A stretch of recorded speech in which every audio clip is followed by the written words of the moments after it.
Hello everybody and welcome back to the Leeds Lens. Slightly different video from me today. Instead of talking about news, we're going to be answering this key question, which is, what is Leeds United's best team at this moment in time? We're going to be looking at my opinion, so with the likes of Tanaka versus Stach, with Gnonto versus Aaronson, with Bijol versus Struijk, and obviously Perri versus Darlow. 4 big decisions there to talk about. But we're also going to be looking at what will Farke make of this? What will Farke think? What will Farke go with? That is going to be the question that we will answer in this video. So let's get into it.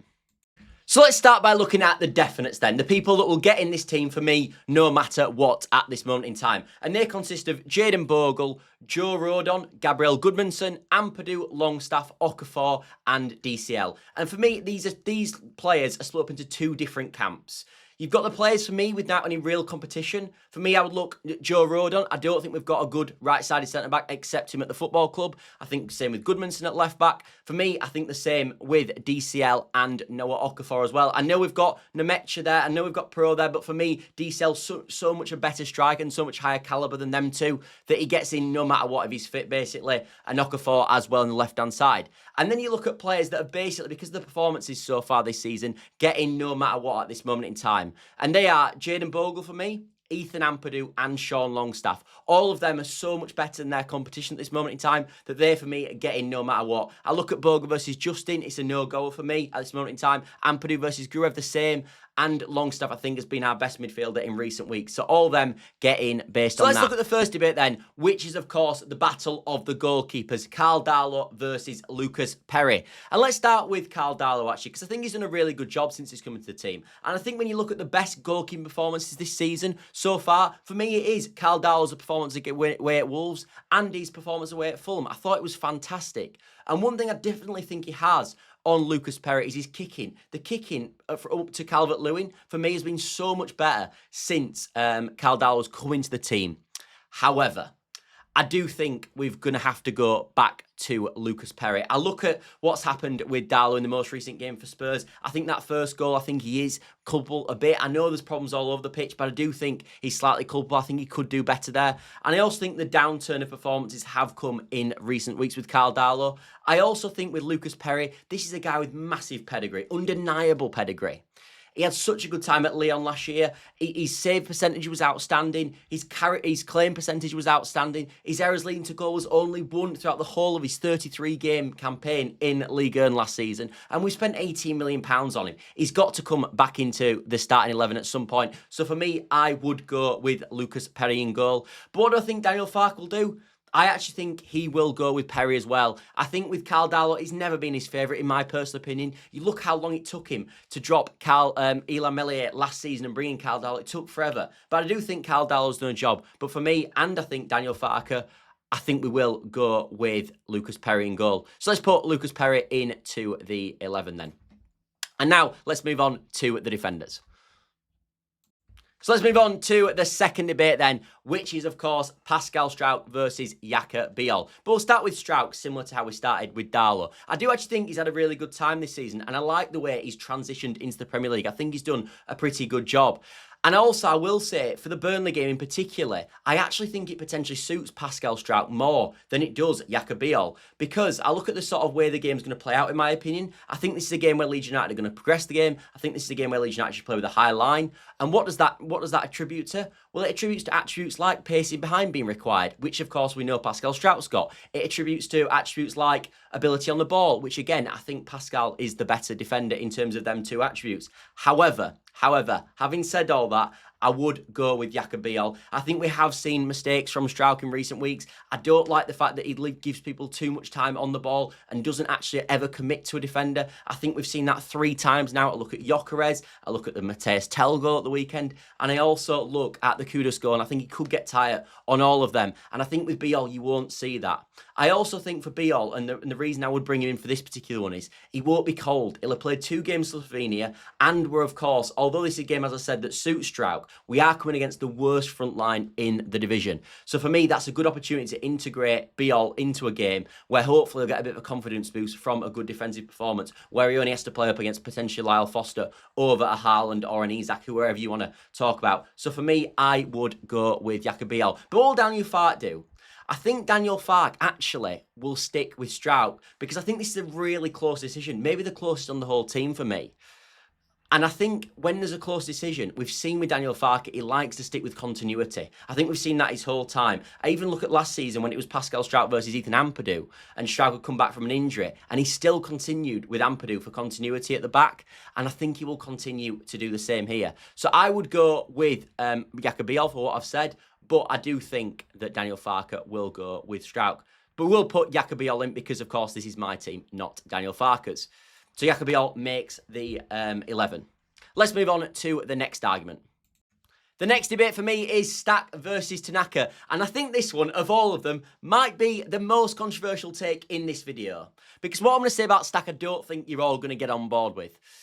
I actually think Stach has struggled this season. I really do. I think he's struggled to keep up to the pace of the Premier League so far. I think you've seen it in possession. He gets caught in possession a lot. And I think it was another player and not a new signing, which is fair enough because we want to sort of praise new signings and look after new signings. I think he'd be getting more stick. And I actually think the Wolves goal, as brilliant as it was, has sort of skewed his perception of what's actually happened at Leeds United so far. I do think he's struggled to adapt. Now, there's no doubt he offers really good things in this Leeds United team. The physicality, I think, is a massive bonus, especially on Tanaka in there. The fact that he stands at 6'4", the fact that he wins his duels, the fact that his heading accuracy or heading percentage won, I think he's over 85%, are all really good things, and they're massive positives for Stach. And I do think there's a good play in there, but I just think at this moment in time he's struggling with the pace of the Premier League.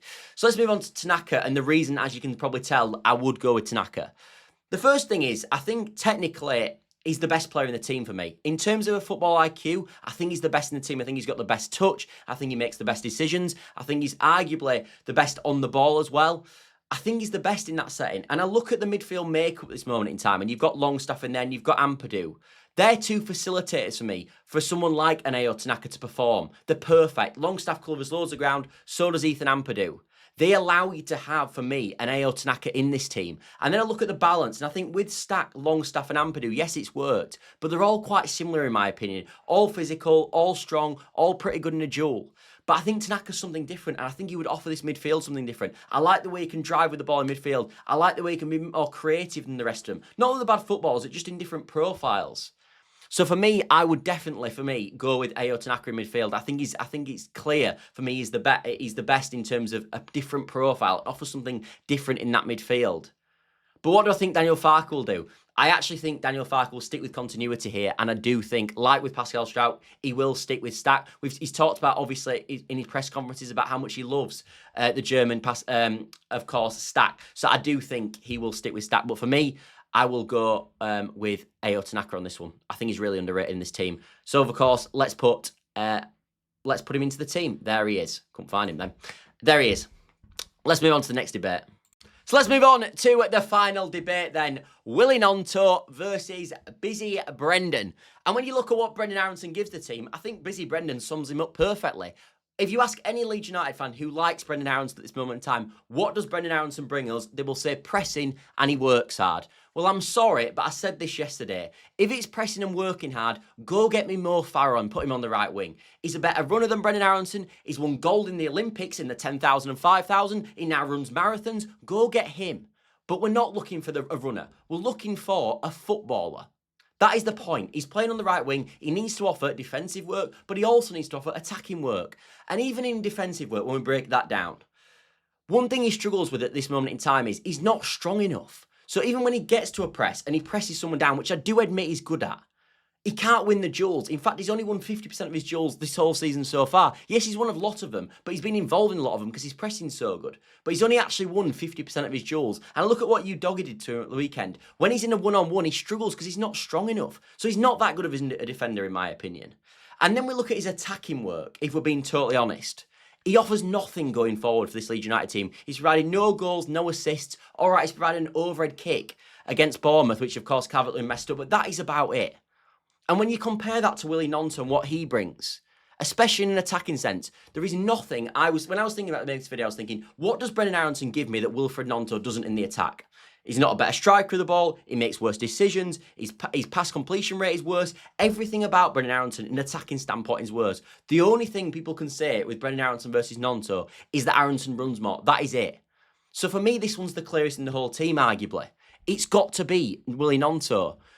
Yes, we need to work on Gnonto's maybe off the ball work, fine. But I think he's better in the duels. I think he's stronger. I don't think he'll be skinned as many times as Brendan Aaronson got skinned by Udogie at the weekend. And again, this is not a dig at Brendan Aaronson and his character. He's probably a really nice guy. But guess what? Matt Butcher's a really nice guy. I don't want him playing on the right wing for Leeds United. I'm a nice guy. I don't want him myself playing on the right wing for Leeds United. So it's got to be Wilfried Gnonto for me. However, I think this is the easiest to call as well from the Daniel Farke side. I think he'll continue with Brendan Aaronson. I'm convinced he will. I think he likes what he offers off the ball. We know Brendan Aaronson's loved by Daniel Farke. He basically plays every minute since Brendan Aaronson's come back to the club. Aaronson's played basically every minute under Daniel Farke. So I'd be astonished if Gnonto plays, but I'm praying for you. We need to go put Wilfried Gnonto into this team. What I will say about the right wing's position though is we've got to do something in the right wing position. We've got to go and buy someone in the right wing position. I don't think Gnonto's the right answer now. I even look at what Gnonto's provided from Leeds United so far in his career at Leeds United and his best games. Think of Gnonto's best games for me. I'm looking at that Cardiff game, that was under Jesse Marsh. I'm looking at that Villa away game, under Jesse Marsh. I'm looking at the West Ham at home game, again under Jesse Marsh. I don't think Wilfried Gnonto's done a lot at this moment in time to warrant playing, in my opinion. I don't think his performance levels have been there. I just think he's better than Brendan Aaronson because he actually offers an attacking strike. But we've got to go get a right winger. And it was nice today to see Sky Sports saying that Leeds United will attack and go for a right winger in the January transfer window. So if you want a bit of news today, I know this isn't a news show, that's a bit of your news. But anyway, let's get back to the team and let's put Gnonto in, which I don't think Farke will do. So that is the completed team then.